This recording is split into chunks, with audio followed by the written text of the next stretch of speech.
আসসালামু আলাইকুম। Driver provider বিডির ভালো ড্রাইভার ভালো মালিক সিরিজের ৪৮তম পর্বে কথা বলবো কথায় কথায় চাকরি ছেড়ে দেওয়ার ক্ষতি। তো ড্রাইভিং পেশায় একটা বড় সমস্যা হলো ছোটখাটো বিষয়ে হঠাৎ করে চাকরি ছেড়ে দেওয়ার একটা প্রবণতা অনেকের থাকে। অনেক রাগ, আবার অভিমান, সামান্য কিছু ব্যাপার থাকে।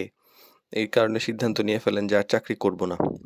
এটাতে সাময়িক মনে হয় যে ঠিক আছে, কিন্তু দীর্ঘমেয়াদে অনেক বড় ক্ষতি হওয়ার সম্ভাবনা তৈরি হয়। প্রথমত বিশ্বাসযোগ্যতা নষ্ট হয়ে যায়। একজন ড্রাইভার যদি বারবার চাকরি পরিবর্তন করেন, তাহলে মালিকদের মনে একটা ধারণা তৈরি হয় যে এই ব্যক্তি স্থায়ী নয়, টিকতে পারে না বা ভবিষ্যতে চাকরি পাওয়ার টা কঠিন হয়ে যায়। যেমন অনেকে আইসা কিন্তু বলে যে, "আমার অনেক দিনের অভিজ্ঞতা, আমি অনেকগুলা চাকরি করেছি।" তো অনেকগুলা চাকরি করেছেন এর মানে যে আপনি কোথাও ঠিকমতো টিকতে পারেননি। আবার ভালো সুযোগ হাতছাড়া হয়ে যায়। অনেক সময় দেখা যায় যে কিছু সমস্যা থাকলেও পরে কিন্তু ঠিক হয়। বেতন বাড়ে, সম্পর্ক ভালো হয়, কাজও সহজ হয়। কিন্তু তাড়াহুড়া করে চাকরি ছেড়ে দিলে পরে কিন্তু এই সুযোগটা বারবার আসে না।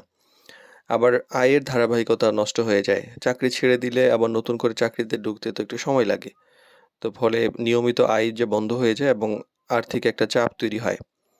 আবার পেশাগত সুনাম কিন্তু ক্ষতিগ্রস্ত হয়। তো ড্রাইভিং পেশায় এই ধরনের খবর দ্রুত ছড়ায়।